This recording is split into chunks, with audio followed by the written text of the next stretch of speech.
Pour cette troisième vidéo, je voudrais vous parler un peu de ce qu'il y a autour de ce congrès. Alors, il y a deux choses que l'on va retrouver en dehors du congrès scientifique. La première, c'est l'exposition. Les exposants, je profite en général des congrès scientifiques pour présenter leurs nouveautés.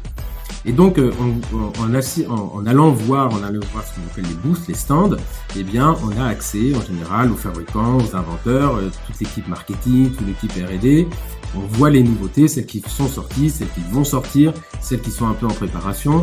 Et eux, de leur côté, ils sont là aussi pour prendre de l'information, c'est chercher à savoir ce qui va vous intéresser, chercher à savoir comment ils pourraient développer, ou ils peuvent aussi vous faire tester des produits en disant qu'est-ce que vous en pensez, faire remplir des questionnaires.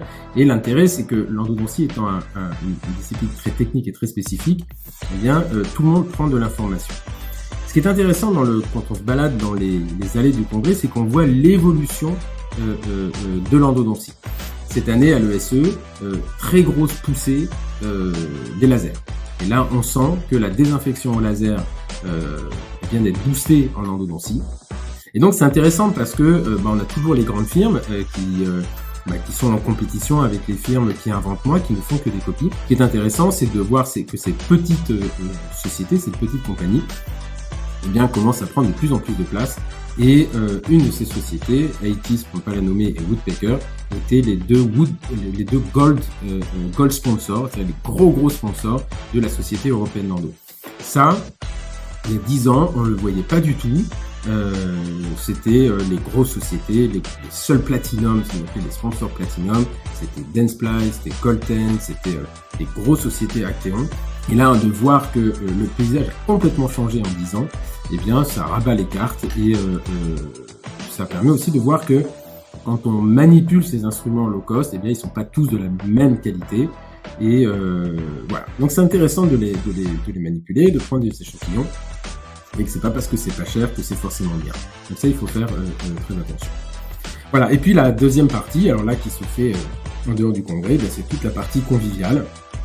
Et j'ai eu l'occasion et la chance, moi, pendant 20 ans, d'aller beaucoup dans les congrès, puisque j'étais conférencier, formateur, etc.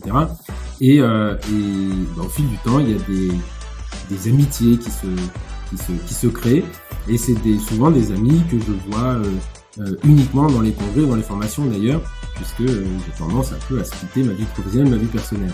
Mais j'ai toujours énormément de plaisir à aller revoir des gens que je n'ai pas vus depuis 3-4 ans. En plus, on se voit vieillir tous ensemble. Et puis, il y a les soirées, il y a les dîners sponsorisés, il y a les soirées scientifiques, telles que celle de la SFE, qui était super sympa cette année. Et puis voilà, tous ces événements, et c'est pas rare de se balader dans un couloir et de faire des photos, un peu puéril. C'est pour animer les réseaux sociaux comme ce que je fais aujourd'hui, mais voilà, c'est aussi un côté peut-être pas mon préféré, mais que je sais apprécier quand je rencontre les gens. Voilà, donc c'est les congrès, c'est ça aussi, c'est le côté convivial.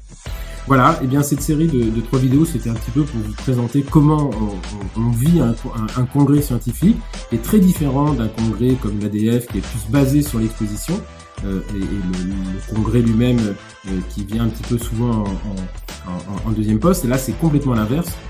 C'est l'exposition qui vient en support au congrès scientifique, mais c'est pas la même discipline, c'est pas le même objectif. Et voilà, donc ça se vit différemment. Je pourrais vous faire l'IADR, mais j'y vais plus. Mais par contre, je pourrais vous faire la même chose à l'Association américaine des endodontistes qui a lieu au mois d'avril à Los Angeles.